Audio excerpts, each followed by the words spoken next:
சாகா வரம் பெற்று பெரு வாழ்வு வாழ விரும்பினான் மன்னன் ஒருவன். வழி தேடி அலைந்தான், கிடைக்கவில்லை. நெடும் பயண தேடலுக்கு பின் ஒரு முனிவரிடம் போய் நின்றான். மரணமற்ற பெருவாழ்வு வாழ நான் என்ன செய்ய வேண்டும்? வழிகாட்டினார் முனிவர். அதோ தெரிகிறதல்லவா வெள்ளிமலை.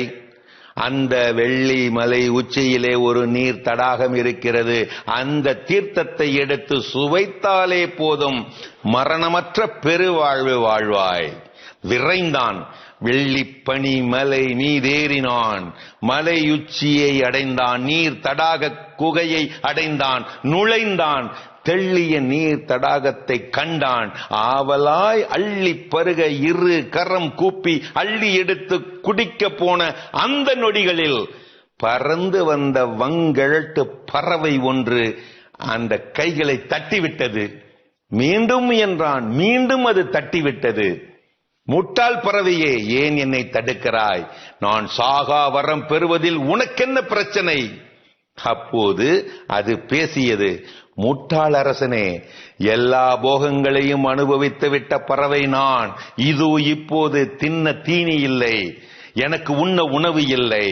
எனக்கு முன்னரும் பின்னரும் பிறந்த எத்தனையோ பறவைகள் வாழ பார்த்து விட்டேன், சாகவும் பார்த்து விட்டேன். இதோ இப்போது முதிர்ந்து கொண்டே போகிறேன்.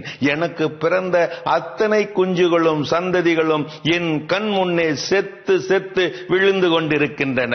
இந்த பெரும் முதிர்ச்சி நிலையிலே என்னை சுற்றி யாரும் இல்லை. தனிமை சோக வாழ்வே என்னை சூழ்ந்திருக்கிறது. இப்போது என் வயது என்ன தெரியுமா? 300.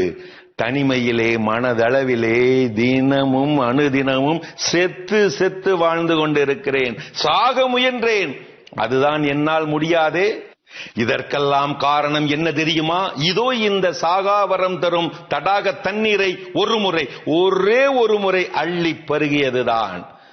இதை அருந்தினால் நீயும் பல நூற்றாண்டுகள் வாழ்வாய்.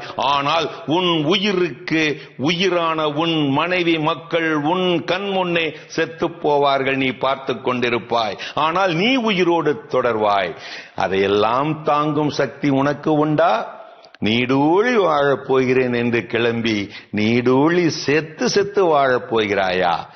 இப்போது சொல், இந்த தடாக தண்ணீர், சாகா தண்ணீர் ஒரு வரமா? வாழ்வை வளமாக வாழ வைக்க கடவுள் கொடுத்துள்ள கொடுப்பனைதான் சாவு.